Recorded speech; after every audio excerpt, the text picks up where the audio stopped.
काशी में अर्जी लगना चाहिए तो जरूर 2-4 लगेगा। तो भैया का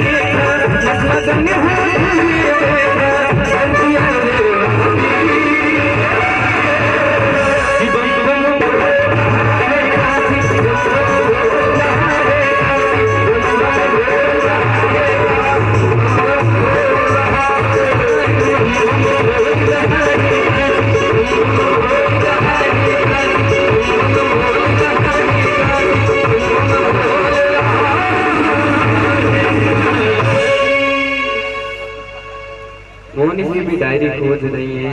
5,000 तो हमारे यहाँ से में मिली हुई।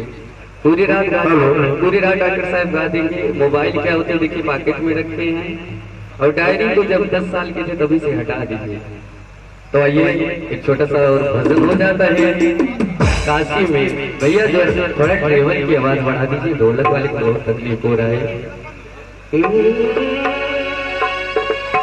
किसी तिला धाम चौकिया वाली, अरे शीतला धाम चौकिया वाली, हर राजिया बन बोले, बनारस बम बम बोले, बनारस बम बम बोले, बनारस बम बम बोले, बनारस बम बम बोले। किसी तिला धाम चौकिया वाली, हर राजिया बन बोले, बनारस बम बम बोले, बनारस बम बम बोले।